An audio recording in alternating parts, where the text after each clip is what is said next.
윤설야담에 오신 여러분을 환영합니다. 오늘 하루도 윤설야담과 함께 행복하셨으면 좋겠습니다. 지금 구독과 좋아요 눌러주세요. 그럼 오늘의 야담 시작합니다. 옛날 옛적 나라의 권세가 한 곳으로 쏠려 해와 달조차 그늘을 살피던 시절이 있었습니다. 낙엽 구르는 소리에도 백성의 한숨이 묻어나던 그때 몰락해가는 양반가에 피어난 한 송이 꽃과 같은 여인이 있었으니 사람들은 그녀를 이화라 불렀지요. 이화의 가문은 대대로 꼿꼿한 학자들을 배출해 온 명문이었으나 숱한 정쟁의 풍파 속에 돛이 꺾인 배처럼 위태롭게 명맥만 유지하고 있었습니다. 가세가 기운다는 것은 곧 권력의 중심에서 밀려난다는 뜻이었고 그 끝이 어디인지를 아는 이화의 부모는 마른 잠자리에 들기 일쑤였습니다. 그러던 어느 날 썩은 동아줄이라도 잡는 심정으로 그들은 이화를 당대 최고의 권력가인 재상댁 외아들 박진원에게 시집 보내기로 하였습니다. 재상댁은 나라의 재물이 모이고 권력이 샘솟는 곳이었으나 그 집안의 외아들인 박진원에 대해서는 흉흉한 소문만이 무성했지요. 성정이 포악하다, 계집질이 난잡하다, 심지어는 귀신에 씌었다는 말까지 나돌았지만 꺼져가는 가문의 불씨를 살리기 위해 이화의 부모는 애써 그 소문들을 외면했습니다. 본래날 이화는 12폭 치마에 7가지 보석으로 장식된 족두리를 쓰고 연지곤지를 찍었습니다. 거울 속에 비친 자신의 모습이 너무나도 생경하여 마치 다른 사람의 삶을 훔쳐보는 듯한 기분이 들었지요. 그녀의 얼굴은 화사했으나 그 눈동자에는 그늘이 져 있었습니다. 본래는 더할 나위 없이 화려했습니다. 세상의 권세를 자랑이라도 하듯 온 한양에 내로라 하는 양반들이 모두 모여들어 인산인해를 이루었고 풍악 소리는 담장을 넘어온 마을에 울려 퍼졌습니다. 그러나 그 화려함 속에서 이화는 철저히 혼자였습니다. 신랑인 박진원은 혼례 내내 입꼬리만 비스듬히 올린 채 차가운 눈으로 그녀를 훑어볼 뿐 따뜻한 말 한마디 건네지 않았습니다. 그 눈빛은 마치 시장에 나온 물건의 값을 매기는 듯하여 이화는 온몸에 피가 차갑게 식는 것을 느꼈습니다. 길고 긴 혼례가 끝나고 마침내 첫날 밤이 되었습니다. 이화는 수줍음과 두려움이 뒤섞인 마음으로 신방에 들어섰습니다. 방 안은 온통 붉은 비단으로 꾸며져 있었고 은은한 향이 감돌아 몽환적인 분위기를 자아냈지요. 그러나 그 아름다운 공간 속에서 그녀를 기다리고 있던 것은 잔혹한 현실이었습니다. 먼저 방에 들어와 있던 박진호는 이화가 들어서는 것을 보고도 본체만 체하며 술잔만 기울이고 있었습니다. 이화가 조심스럽게 그의 곁에 앉자 박진호는 그제야 고개를 돌려 그녀를 바라보았습니다. 그의 눈에는 일말의 온기도 담겨 있지 않았습니다. 그대는 내가 누군지 알고 여기 앉아 있는 것이요? 박진원의 목소리는 얼음장처럼 차가웠습니다. 이화는 고개를 숙인 채 떨리는 목소리로 답했습니다. 저 서방님이십니다. 그 말에 박진원은 코웃음을 쳤습니다. 서방이라 가소로운 소리. 그는 자리에서 일어나더니 이화의 앞에 술병 하나를 거칠게 내려놓았습니다. 병 주둥이에서는 독한 백주향이 코를 찔렀지요. 그대는 내 아내가 될 수 없소. 이 집안의 핏줄을 이을 여인이 아니란 말이오. 그러니 그대에게 줄 것은 이것뿐이오. 그의 말은 비수처럼 이화의 가슴에 날아와 박혔습니다. 영문도 모른 채 굴욕감과 공포에 휩싸인 이화가 고개를 들자 박진원의 얼굴에는 악기와도 같은 미소가 걸려 있었습니다. 뭘 그리 쳐다보는 게요. 정녕 이 밤을 무사히 보내고 싶다면 저 술이나 비우시지. 그는 턱짓으로 술병을 가리켰습니다. 이화는 차마 움직이지 못하고 그저 떨고만 있었습니다. 그녀의 그런 모습을 보며 박진원의 표정은 더욱 뒤틀렸습니다. 그는 이화의 턱을 거칠게 붙잡고 자신을 보게 했습니다. 내 말이 말 같지 않은가 보군. 내 오늘 밤 그대의 몸에 손끝 하나 댈 생각이 없으니 부부의 연을 잇는다는 허튼 기대는 버리는 것이 좋을 게야. 그대는 그저 우리 가문의 체면을 위해 들여온 장식품일 뿐이니 그에 걸맞게 조용히 숨만 쉬고 살아가란 말이다. 그 말을 끝으로 박진호는 이화의 손에서 술잔을 빼앗아 바닥에 내동댕이 쳤습니다. 쨍그랑 하고 사기 그릇 깨지는 소리가 이화의 심장이 부서지는 소리처럼 들렸습니다. 그는 이화의 팔을 우악스럽게 잡아 끌어 방 밖으로 내쫓았습니다. 썩 꺼지거라. 내 눈앞에서 사라지란 말이다. 쾅 하고 닫히는 문소리와 함께 이화는 차가운 마루에 내팽개쳐졌습니다. 차를 내는 듯한 겨울밤의 공기가 얇은 명주 저고리 안으로 파고들었습니다. 잠시 후 방 안에서는 박진원이 다른 여인을 부르는 소리가 들려왔고 곧이어 남녀의 희낙락하는 웃음소리가 이화의 귀를 잔인하게 파고들었습니다. 이화는 망연자실한 채 그 자리에 주저앉았습니다. 자신이 왜 이런 수모를 당해야 하는지 도무지 알 수가 없었습니다. 가문을 위해 모든 것을 감내하리라 다짐했지만 첫날 밤부터 마주한 현실은 상상 이상으로 참혹했습니다. 눈물이 뺨을 타고 흘러내려 턱끝에서 얼어붙는 것 같았습니다. 오도 가도 못하는 신세가 된 이화는 하염없이 마루에 앉아 밤의 냉기를 온몸으로 받아냈습니다. 멀리서 들려오는 게 짖는 소리마저 그녀를 비웃는 듯했습니다. 시간이 얼마나 흘렀을까? 몸의 감각이 무뎌질 때쯤 이화는 이대로 있다가는 얼어 죽을지도 모른다는 공포에 사로잡혔습니다. 그녀는 떨리는 다리를 일으켜 비틀거리며 어디로 가야 할지도 모른 채 정원으로 발을 옮겼습니다. 달빛만이 스산하게 비추는 거대한 정원은 마치 길 잃은 영혼을 가두는 감옥처럼 보였습니다. 그때 행랑채 쪽에서 수군거리는 소리가 들려왔습니다. 이화는 자신도 모르게 발소리를 죽이고 그쪽으로 다가갔습니다. 들었는가? 오늘 오신 세아 씨가 첫날 밤에 소박을 맞았다지 뭔가. 쉿, 조용히 하게. 누가 듣겠네. 듣긴 누가 들어. 도련님 성정이야. 하루 이틀 일도 아니고. 이번에도 보나 마나 며칠 못 가 내쫓기거나 아니면 저 뒤채 별당에 갇혀 평생을 살게 되겠지. 그들의 말은 이화의 남은 희망마저 산산조각냈습니다. 별당에 갇혀 평생을 살아간다. 그것은 죽음보다 더한 형벌이었습니다. 이화는 그 자리를 뛰쳐나와 무작정 담벼락을 향해 달렸습니다. 거대한 재상댁의 담은 높고 견고했지만 이화의 눈에는 이 지옥에서 벗어날 수 있는 유일한 탈출구로 보였습니다. 그녀는 담벼락 밑에 개구멍을 발견하고는 망설임 없이 몸을 구겨 넣었습니다. 그렇게 재상댁을 빠져나온 이화는 눈보라가 치는 어두운 숲길로 접어들었습니다. 어디로 가야 할지, 무엇을 해야 할지 아무런 생각도 나지 않았습니다. 그저 이 끔찍한 현실에서 벗어나고 싶다는 본능만이 그녀를 움직이게 했습니다. 얇은 홀레복은 이미 눈에 젖어 얼음장처럼 차가웠고 맨발에 가까운 신발은 재구시를 하지 못했습니다. 이화의 몸은 점점 더 차가워졌고 의식은 희미해져 갔습니다. 마침내 그녀는 한 그루의 소나무 아래에서 힘없이 쓰러지고 말았습니다. 하얀 눈이 소복처럼 그녀의 몸 위로 소리 없이 쌓여갔습니다. 한편 그 시각 재상댁의 머슴인 무영은 주인의 명에 따라 덫을 확인하기 위해 숲으로 향하고 있었습니다. 무영은 말이 없고 성실하여 다른 머슴들 사이에서도 신임이 두터웠으나 그의 눈빛에는 늘 깊은 그늘이 서려 있었습니다. 그는 덫을 살피던 중 소나무 아래에 쓰러져 있는 하얀 형체를 발견했습니다. 처음에는 달빛에 비친 눈더미인 줄 알았으나 가까이 다가가자 그것이 사람임을, 그것도 방금 전 혼례를 올린 세아 씨 이화임을 알아보고는 숨을 멈추었습니다. 차가운 달빛 아래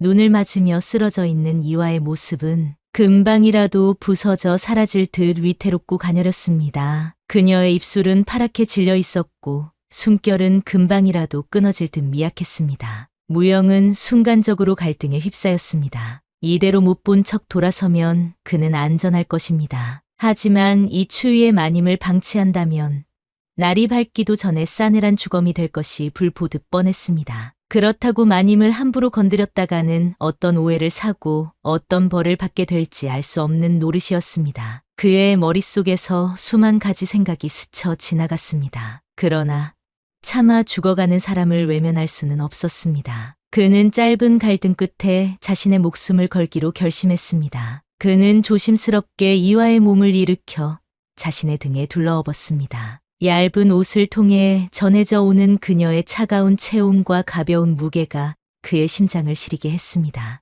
그는 자신의 낡은 저고리를 벗어 이화의 몸 위에 덮어주고는 재상댁의 눈을 피해 자신이 기거하는 뒤채의 낡은 헛간으로 발걸음을 옮겼습니다. 헛간은 춥고 누추했습니다. 마른 집단이 전부인 그곳에 무영은 이화를 조심스럽게 눕혔습니다. 그는 자신의 체온으로라도 그녀를 녹여야겠다는 생각에 이화의 꽁꽁 언 손과 발을 자신의 품에 안고 조심스럽게 주무르기 시작했습니다. 양반집 규수의 부드러운 살결이 그의 거친 손에 닿자 무영은 저도 모르게 숨을 삼켰습니다. 그는 곧 정신을 차리고 몰래 부엌에서 빼돌린 탕약을 이화의 입에 조금씩 흘려 넣었습니다. 그렇게 밤새도록 뜬 눈으로 그녀를 간호했습니다. 밖에서는 눈보라가 더욱 거세게 몰아쳤지만 좁은 헛간 안에서는 한 생명을 살리려는 사내의 사투가 조용히 이어지고 있었습니다. 다음 날 새벽녘 이화는 희미하게 의식을 되찾았습니다. 온몸이 부서질 듯 아팠지만 이상하게도 춥지는 않았습니다. 그녀가 힘겹게 눈을 뜨자 눈앞에 낯선 사내의 얼굴이 보였습니다. 이화는 비명을 지를 뻔했지만 목소리가 나오지 않았습니다. 사내는 그녀가 깨어난 것을 보고는 조용히 물러났습니다. 이화는 그제야 자신이 낯선 헛간에 누워있다는 것과 눈앞의 사내가 재상댁의 머슴이라는 사실을 깨달았습니다. 온몸에 경계심이 곤두섰습니다. 겁탈이라도 당한 것일까? 아니면 이 사내가 자신을 이용하여 무언가를 꾸미고 있는 것일까? 수많은 의심이 그녀의 머릿속을 헤집었습니다. 마님, 정신이 드십니까? 무영의 목소리는 낮고 차분했습니다. 그는 이화의 경계심을 읽었다는 듯 거리를 둔 채 꿇어앉아 있었습니다. 저는 마님을 해하려는 것이 아닙니다. 그저 눈밭에 쓰러져 계신 것을 차마 외면할 수 없었을 뿐입니다. 이화는 아무 말도 하지 않았습니다. 그를 믿어야 할지 믿지 말아야 할지 판단이 서지 않았습니다. 그러나 자신을 바라보는 무영의 눈빛에는 어떠한 사심이나 욕망도 보이지 않았습니다. 그저 깊이를 알 수 없는 연민과 진중함만이 담겨 있을 뿐이었습니다. 그의 조심스러운 손길과 자신을 위해 덮어준 그의 낡은 저고리가 그 증거였습니다. 헛간의 좁은 공간 속 두 사람 사이에는 신분을 뛰어넘는 미묘하고 야릇한 기류가 흘렀습니다. 정적 속에서 들리는 것은 서로의 숨소리와 밖에서 몰아치는 바람 소리뿐이었습니다. 이화는 자신도 모르게 긴장이 풀리는 것을 느꼈습니다. 어쩌면 이 사내는 지옥 같던 재상댁에서 만난 유일한 사람일지도 모른다는 생각이 들었지요. 그때 무영이 나무 그릇에 담긴 멀건 죽을 내밀었습니다. 아무것도 드시지 못했을 터이니 이거라도 드시고 기력을 차리셔야 합니다. 이화는 잠시 망설이다가 조심스럽게 그릇을 받아들었습니다. 따뜻한 온기가 손끝을 통해 심장까지 전해지는 듯했습니다. 한편 이화가 사라진 것을 알게 된 재상댁은 발칵 뒤집혔습니다. 특히 재상 부인은 이 일이 외부에 알려져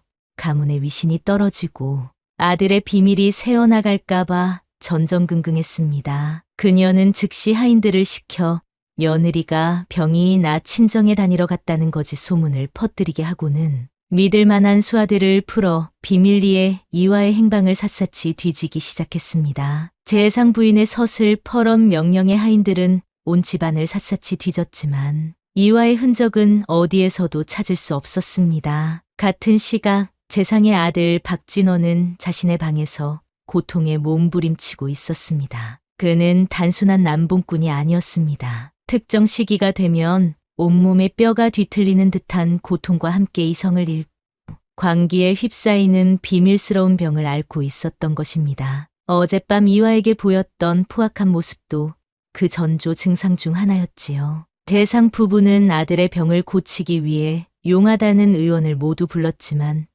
병의 원인조차 알아내지 못했습니다. 결국 그들은 아들의 치부를 숨기기 위해 그가 발작을 일으킬 때마다 그를 별당에 가두고 온갖 악행을 저질러 왔던 것입니다. 헛간에서 며칠을 보내며 이화는 무영이 단순한 머슴이 아님을 직감했습니다. 그의 말씨나 행동거지는 천출의 그것이 아니었습니다. 어느 날 밤 이화는 용기를 내어 무영에게 그의 과거에 대해 물었습니다. 무영은 한참을 망설이다가 마침내 무거운 입을 열었습니다. 그는 본래 뛰어난 무관을 배출해 온 유서 깊음 무관 집안의 자제였으나 몇 해 전 그의 아버지가 영무에 휘말려 억울한 누명을 쓰고 가문이 풍비박산 났다는 사실을 털어놓았습니다. 그는 구사일생으로 홀로 살아남아 신분을 숨긴 채 재상댁의 머슴으로 들어와 복수의 칼날을 갈고 있었던 것입니다. 그리고 그 영무의 배후에 바로 지금의 재상이 있었다는 충격적인 사실까지도요.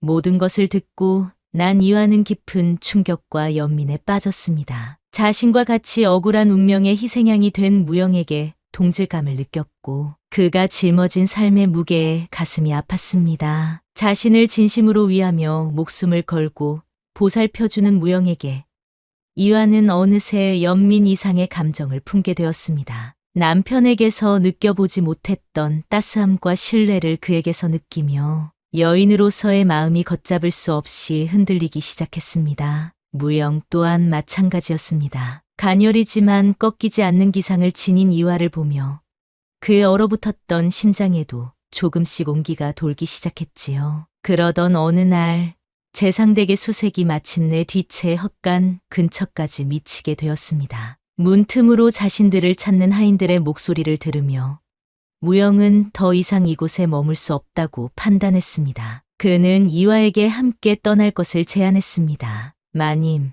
이대로 잡히면 마님도 저도 무사하지 못할 것입니다. 저와 함께 이곳을 떠나시지요.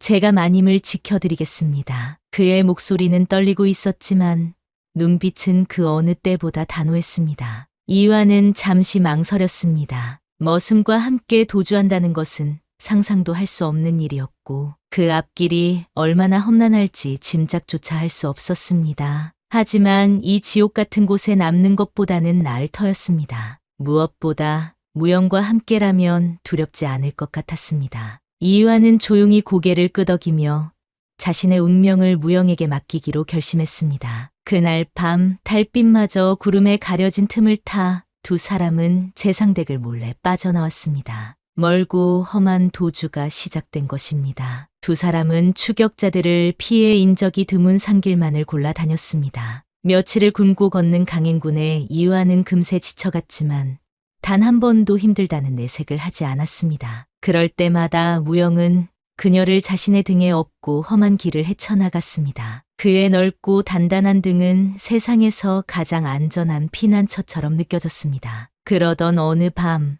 거센 비를 피하기 위해 두 사람은 산 중턱의 작은 동굴에 몸을 숨기게 되었습니다. 무영은 젖은 나뭇가지를 모아 겨우 모닥불을 피웠습니다. 타오르는 불꽃이 어둡고 축축한 동굴 안을 희미하게 밝혔습니다. 나란히 앉아 불을 쬐던 두 사람 사이에는 말이 없었습니다. 그저 서로의 상처를 보듬어주는 눈빛만이 오갈 뿐이었습니다. 빗물에 젖은 이화의 저고리가 몸에 달라붙어 아찔한 몸의 곡선이 드러났지만 무영은 애써 시선을 돌렸습니다. 이화는 그런 무영의 마음을 아는지 모르는지 그의 어깨에 조용히 머리를 기댔습니다. 무영의 몸이 순간 굳었지만 이내 그는 자신의 어깨를 가만히 내어주었습니다. 동굴 밖에서는 세찬 비바람이 몰아쳤지만 동굴 안의 두 사람 사이에는 세상의 어떤 풍파도 막아줄 듯한 따스함과 신뢰가 조용히 쌓여가고 있었습니다. 서로의 마음의 거리는 더 이상 좁혀질 수 없을 만큼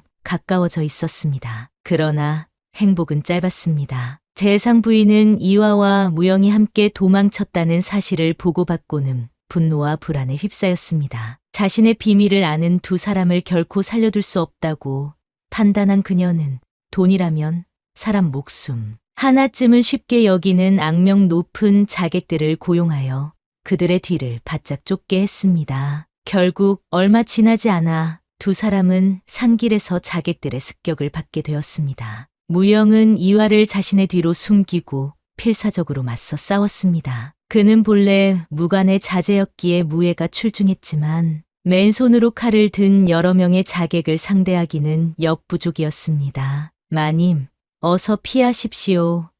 무영은 이화를 향해 소리치며 자객들을 막아섰습니다. 그러나 이화는 차마 그를 두고 떠날 수 없었습니다. 그 순간 자객의 칼이 무영의 등을 깊숙이 베었습니다. 무영은 신음소리와 함께 무릎을 꿇었습니다. 이화는 비명을 지르며 그에게 달려갔습니다. 자객들이 피를 흘리는 무영에게 마지막 일격을 가하려는 찰나 어디선가 날아온 돌멩이들이 자객들의 이마를 정확히 가격했습니다. 놀란 자객들이 주위를 살피는 사이 웬 노인 하나가 지팡이를 짚고 호련히 나타났습니다. 이 무슨 행패인가? 썩 물러가지 못할까? 노인의 호통에 자객들은 잠시 주춤했지만 이내 그를 비웃으며 다시 칼을 고쳐 잡았습니다. 그러나 노인은 눈 깜짝할 사이에 자객들의 급소를 정확히 찔러 순식간에 그들을 제압했습니다. 그 노인은 과거 무영의 아버지에게 큰 은혜를 입었던 의원이었습니다. 속세를 떠나 산속에 응거하고 있던 그는 우연히 약초를 캐러 나왔다가 이 광경을 목격하고 그들을 구한 것이었지요. 의원은 깊은 상처를 입고 쓰러진 무영을 자신의 은신처로 옮겨 정성껏 치료하기 시작했습니다. 죽음의 문턱에서 무영은 희미해져 가는 의식 속에서 이화의 손을 붙잡았습니다. 그는 이화에게 자신의 진짜 이름은 권이며 가문의 원수를 갚고 그녀를 반드시 지켜주겠노라 피를 토하는 심정으로 약속했습니다. 이화는 눈물을 흘리며 그의 손을 마주 잡았습니다. 무영이 회복하는 동안 이화는 더 이상 운명에 순응하는 연약한 교수로만 살지 않겠다고 굳게 다짐했습니다. 그녀는 의원에게 약초를 다루는 법과 간단한 의술을 배우기 시작했습니다. 총명한 그녀는 놀라운 속도로 지식을 습득했고 이는 훗날 무영의 복수를 돕는 데 큰 힘이 되었습니다. 또한 그녀는 자신의 지혜와 기지를 발휘하여 재상댁의 비리를 하나씩 파헤치기 시작했습니다. 그러던 중 그녀는 남편 박진원의 광기가 단순한 병이 아니라 재상의 끝없는 권력욕 때문에 희생된 또 다른 거대한 음모의 결과물이라는 끔찍한 진실을 알게 되었습니다. 재상이 자신의 정적을 제거하기 위해 금지된 약물을 사용했고 그 부작용이 아들인 박진원에게 나타났던 것입니다. 마침내 건강을 완전히 되찾은 무영, 아니 권은 이화와 함께 반격의 서막을 열었습니다. 두 사람은 재상 가문의 모든 악행과 비리가 담긴 결정적인 증거를 손에 쥐었습니다. 그리고 마침내 암행어사가 출두하는 날, 두 사람은 어사의 행렬 앞에 나타나 모든 진실을 폭로했습니다. 재상의 추악한 비밀과 아들을 희생시킨 비정한 음모가 만천하에 드러나자 온 조정은 경악에 휩싸였습니다. 결국 재상 가문은 몰락의 길을 걷게 되었고 권의 가문은 억울한 누명을 벗고 명예를 회복했습니다. 모든 풍파가 지나간 후 이화는 굴레와도 같았던 혼인에서 벗어나 마침내 자유의 몸이 되었습니다. 권 또한 자신의 신분을 되찾았지만 그는 부와 명예를 뒤로하고 조용히 낙향을 택했습니다. 어느 늦은 가을날 두 사람은 붉은 단풍이 흐드러지게 핀 강가에서 다시 만났습니다. 두 사람 사이에는 어떠한 말도 오가지 않았습니다. 하지만 수많은 시련을 함께 겪어온 그들의 눈빛은 천마디 말보다 더 깊은 감정을 나누고 있었지요. 권이 말없이 손을 내밀자 이화는 잠시 망설이다가 이내 미소를 지으며 그의 손을 잡았습니다. 두 사람은 나란히 서서 지는 해를 바라보았습니다. 그들의 앞에는 또 어떤 길이 펼쳐질지 알 수 없었지만 더 이상 두렵지 않았습니다. 서로의 손을 잡고 있는 한 그 어떤 시련도 함께 이겨낼 수 있을 터이니까요. 오늘 들려드린 이야기는 억울한 운명에 맞서 자신의 삶을 되찾은 두 남녀의 이야기였습니다. 살다 보면 우리는 뜻하지 않은 시련과 고난의 벽에 부딪히곤 합니다. 모든 것을 포기하고 싶을 만큼 절망적인 순간도 찾아오지요. 하지만 이야기 속 이화와 권처럼 가장 어두운 절망 속에서도 용기를 잃지 않고 서로를 믿고 의지한다면 결국에는 새로운 길을 열고 희망의 아침을 맞이할 수 있을 것입니다. 아무리 혹독한 겨울이라도 결국에는 봄에게 자리를 내어주는 법이니까요. 윤설야담의 다음 이야기가 궁금하시다면 좋아요와 구독을 눌러 가장 먼저 소식을 받아보시길 바랍니다. 그럼 저는 더욱 흥미로운 이야기로 다시 찾아뵙겠습니다. 모든 분의 하루가 따스하기를 기원합니다.